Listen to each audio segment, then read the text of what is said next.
이 회사 또 시끄럽죠? 요즘 쿠팡 관련 뉴스 보면서 많은 분들이 좀 놀라신 것 같습니다.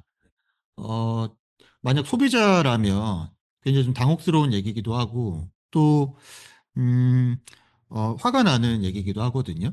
그런데 저는, 이게 소비자를 좀 넘어서 기업가의 입장에서는 조금 더 생각을 확장할 수 있다라는 거 이제 느껴지는데 사업을 조금이라도 해본 사람이라면 누구든지 저런 상황이 우리 기업에도 발생할 수 있겠다. 그리고 저 상황이 왜 생겼을까에 대한 고민을 이제 할 수 있다라는 생각이 들거든요. 맞아요. 저도 이 쇼핑몰 운영하시는 대표님들이랑 얘기하다 보면 이게 작은 사업인데도 불구하고 고객 데이터가 여기저기 막 퍼져 있거든요. 이럴 경우에 운영이 좀 바빠지면 뭐 직원들 과부하도 걸리고 이런 데이터 관리도 잘 안 되는 상황이 굉장히 흔해요.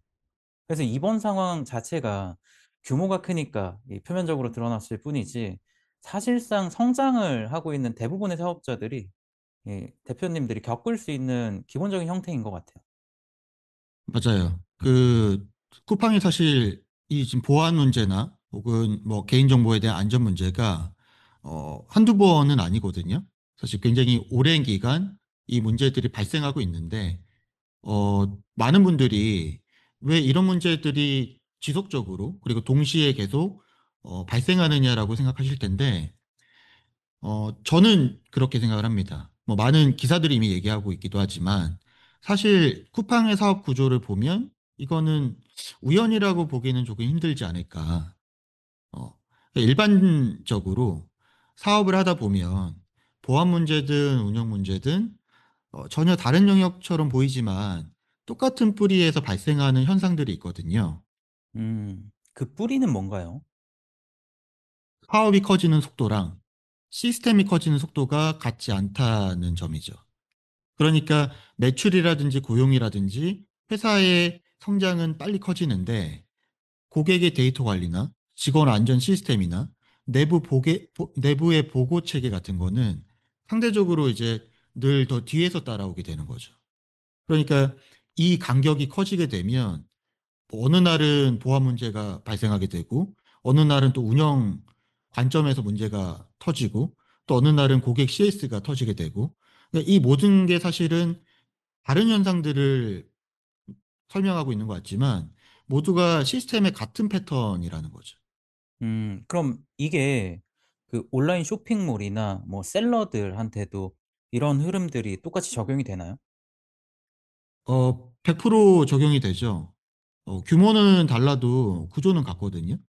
그러니까 이제 매출이 늘면 고객 데이터도 늘게 되고 배송 요청도 늘고 또 직원 손도 또 필요해지고 재고도 복잡해지게 되죠. 그런데 재밌는 거는 사업자가 매출이 늘어난 걸 잘 보면서도 그만큼 시스템 압력이 증가했다는 거는 잘 못 봐요. 그래서 음. 그게 위험인 거죠. 아 진짜 그거 공감해요.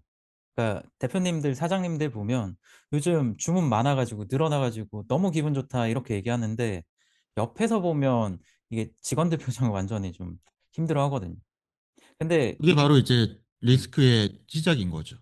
저희가 화면을 좀 보면 여기서 이제 보안도 그렇고 안전도 그렇고 뭐 여러 개의 문제들이 동시다발적으로 지금 발생을 하고 있는데 쿠팡이 사실은 지금 안타깝게도 뭐 제가 쿠팡을 뭐 싫어하거나 아니 비난하고 싶은 생각은 없지만 쿠팡은 굉장히 훌륭한 회사죠. 하지만 또 팩트 중에 하나는 분명히 이렇게 문제들이 발생하고 있고 심지어 내부적인 문제는 괜찮아요. 내부적으로 어떤 문제가 발생했고 어 그래서 이제 회사에 손해를 미치는 영역이면 뭐 그렇구나 하고 넘어가지만 이 문제가 지금 보면 고객 계정도 지금 보시면 뭐 거의 3천만 개가 넘는 게 음. 피해를 받고 실제 고객들이 피해를 본 거죠. 그쵸. 그리고 이 기사에는 없지만 어 노동 문제라든지 그래서 그 근로자들이 사고를 당하거나 뭐 이렇게 하는 안전에 대한 문제들도 계속 발생하게 되는 거고. 음. 그래서 사실 이런 문제들을 보면 음 일반적으로 이 기업이 안타깝다라고 평가하는 수준을 넘어서 실제 피해자가 발생하는 거 아닙니까? 기업에 그쵸. 의해서. 예.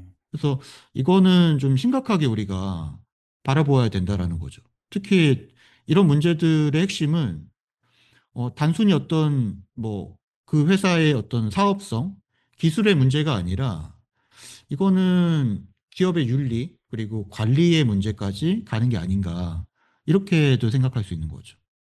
음. 이게 그러면 보안 문제 아까 얘기해 주셨는데 이게 보안 문제는 어떤 과정을 통해서 생기나요? 해킹 같은 건가요? 좋은 질문인데요. 사업자 입장에서 제일 중요한 건 사실 누가 침입했는지보다 기존에 내가 어떻게 데이터를 다루고 있었는가가 더 중요하거든요. 그리고 조직 전체에서도 아마 나름대로 내부 매뉴얼이 분명히 있을 겁니다. 담당자도 있을 거고. 어, 쿠팡 정도의 규모가 되면 당연히 정보 관련 담당자가 있을 거고, 그 나름대로의 매뉴얼을 가지고 분명히 표준적인 매뉴얼을 갖고 있겠죠. 그래서 충분히 전문적으로 그런 시스템을 구축하고 있었을 텐데, 그럼에도 불구하고 왜 이런 사고가 계속 터지느냐. 대부분의 보안 사고는 엄청난 어떤 뭐 기술적인 해킹 때문이 아니라 이 사건도 뭐 실상 내막은 우리가 뭐 알 수 없지만 정보가 좀 한정적이어서 다만 일반적으로 보면 대부분의 보안 사고는 어떤 특정한 기술적 해킹 때문이 아니라 내부적으로 너무 많은 데이터들이 쌓여 있을 때 발생하는 경우가 많습니다. 그래서 음. 그 데이터 관리가 효율적으로 되지 않거나 뭔가 엄격하게 이루어지지 않거나 쉽게 얘기해서 우리가 이제 고객 정보라는 거는 어떻게 보면은 박경기 대표님 잘 아시겠지만 그 고객 정보나 이런 것들이 단순히 정보로서 저장되고 격리되는 게 아니라 그게 영업 비밀이잖아요. 네 그쵸. 사업 활동에 활용하는 자료로 쓰이거든요. 그러면 사업 활동이라는 거는 영업팀도 액세스할 수 있고, 홍보팀도 액세스할 수 있고, 또 심지어 기획 단위에서도 뭔가 그 자료들을 참고하거나 활용할 수 있는데, 뭐 그런 건 문제가 없죠. 내부적인 이용에. 근데 그게 그렇게 활용하는 단계에서 직원 여러 명이 어떤 같은 계정을 쓰고 있거나 데이터에 접속하기 위해서 혹은 여러 개의 계정들이 사용되고 있는데 그게 관리가 잘 안 되는 거죠. 어 엄격하게. 그러면 그리고 이게 네. 기업이 뭐 크냐 작냐 이런 문제는 아니겠네요? 그렇죠. 작은 사업자도 예외가 없죠. 왜냐하면 사업 규모가 작다고 데이터 규모가 작다거나 작을 수는 있죠. 그렇지만 어쨌든 데이터가 있는 거고 그 데이터 활용이 없다라는 건 아니거든요. 그래서 사업 규모가 작다고 데이터 위험조차 작아지는 건 아니고 오히려 쿠팡도 이 정도 문제가 발생하는데 사업체가 작으면 이런 사고에 더 취약할걸요? 왜냐하면 체계도 더 불안정하고 더 이런 데이터를 활용하는 과정 속에서 뭔가 엄격한 어떤 제어 장치가 없을 수 있거든요. 음. 그럼 아까 얘기해 주신 그 현장에서 일어난 안전 문제 이런 거는 어떤 건가요? 운영도 마찬가지죠. 그 사업이 어느 정도 커지게 되면 사업 활동도 늘어나면서 자연스럽게 우리가 이제 불가피하게 일어나는 것들이 있어요. 뭐냐면 음. 업무적인 실수, 또 업무적인 과부하, 그리고 위험 행동, 그리고 어떤 시설이나 장비의 관리 미흡, 뭐 이런 것들이 주로 일어나거든요. 음. 근데 특히 뭐 사업이 굉장히 좀 바빠지는 시기, 그러니까 사업이 잘 되는 거죠, 갑자기. 그러면 자기가 갖고 있는 어떤 케이퍼빌리티보다 허용량보다 훨씬 더 사업이 늘어나게 되면 사업자는 당연히 매출이 늘어나니까 이제 행복하겠지만 현장은 이제 한 번에 무너질 수 있는 거죠. 그러면서 여러 가지 리스크가 생기죠. 실제로 뭐 당장 식당이나 뭐 이 중소기업만 보더라도 그런 거 되게 많이 봤어요. 그러니까 대표님은 일 많이 들어와서 막 좋아하시는데 그러니까 정작 이제 직원분들은 이제 멘탈 터지거나 이럴 때 사고 나기 정말 쉬운 것 같아요. 맞아요. 그래서 사고는 갑자기 이제 발생하는 게 아니라 이제 과부하가 누적되면 자연스럽게 이제 터지게 되는 건데 쿠팡이 마찬가지죠. 쿠팡 같은 음. 회사는 어떻게 보면 투자를 받고 기업 가치를 계속 키우는 게 목적인 회사잖아요. 그러니까 필연적으로 투자금을 받아서 계속 시설에 투자를 하고 사업을 확장하고 이 단계를 계속 가게 되는데 왜냐하면 이게 멈추게 되면 기업 가치가 하락하거나 혹은 주가 가치에 대한 변동이 크게 생기기 때문에 어쩔 수 없이 성장 곡선을 계속 그려야 되거든요.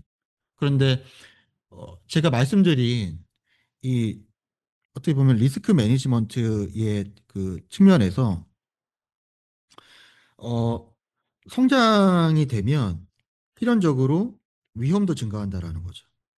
근데 이 성장에 따라서 위험에 대한 어떤 그 관리 지표를 동시에 리니어하게 관리해주지 않으면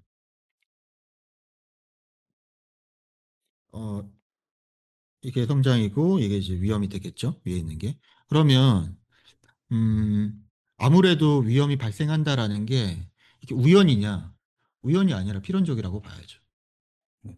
그럼 이게 쿠팡의 사례에서는 어떻게 된 걸까요? 지금 보고 계신 자료가 저희가 이제 갖고 온 게 서울 와이어의 보도 기사인데요. 네.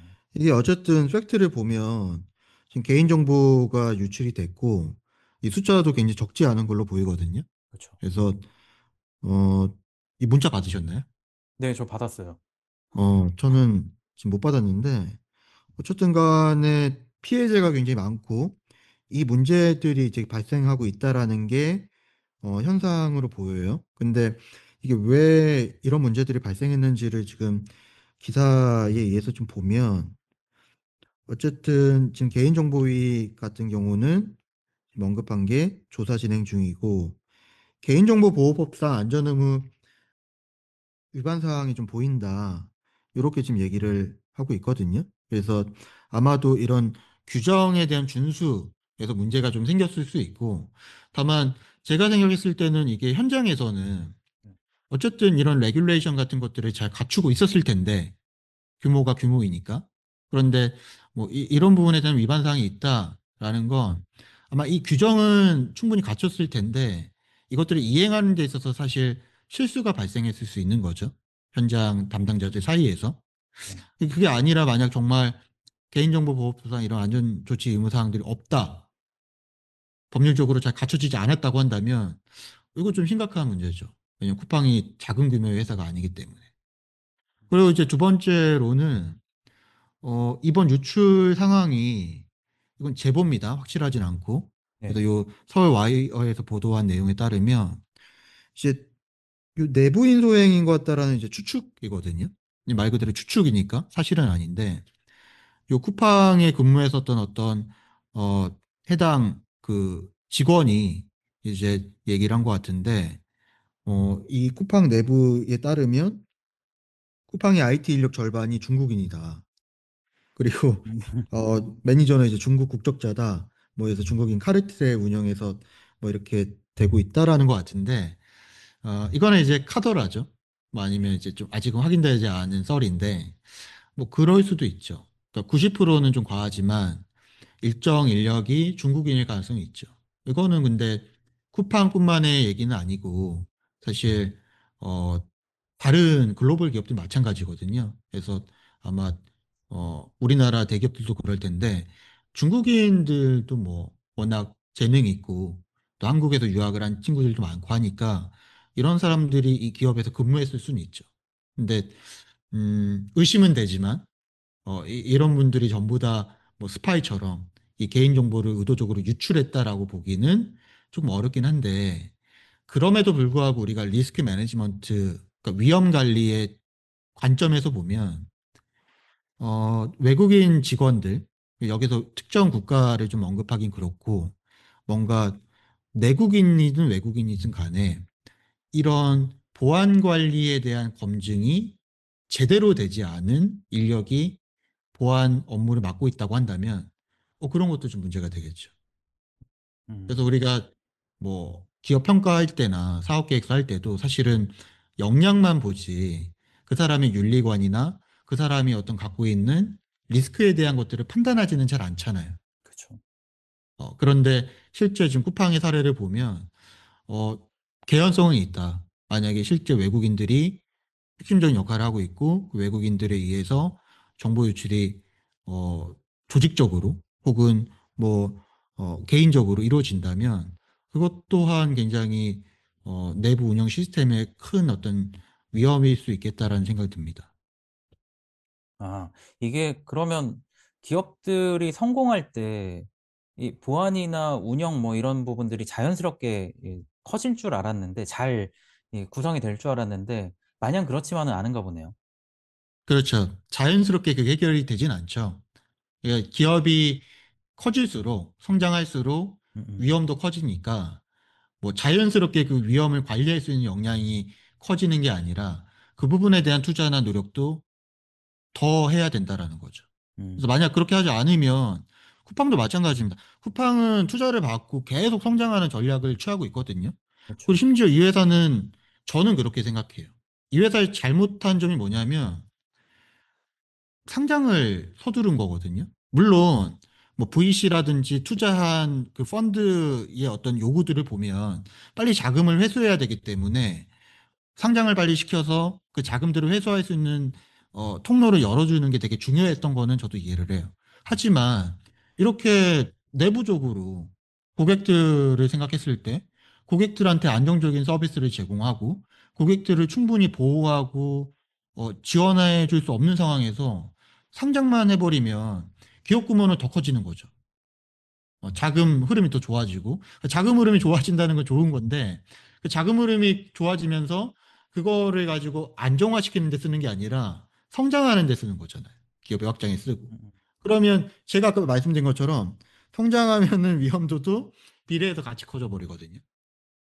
이게 그러니까 이제 악순환의 연속인 거예요. 어떤 관점에서는. 음. 그러니까 고객에 피해를 준다는 관점에서는. 그래서 그렇게 되게 되면 어 굉장히 안 좋은 성장 전략인 거죠. 소비자 입장에서. 그러니까 이런 문제들이 뭐 우연히 발생했다기보다 저는 필연적으로 발생할 수밖에 없지 않았나라고 생각이 드는 거고. 그러면 사실은 건강한 사업 구조는 뭐냐라고 봤을 음. 때는 어느 정도 성장을 이루면 잠깐 휴식을 가지고 잠깐 시간을 가지고 어 그 기업의 어떤 사업의 안정성 그리고 뭐 안전 관리, 보안, 뭐 윤리 이런 부분에 대해서 투자를 굉장히 많이 해야 돼요.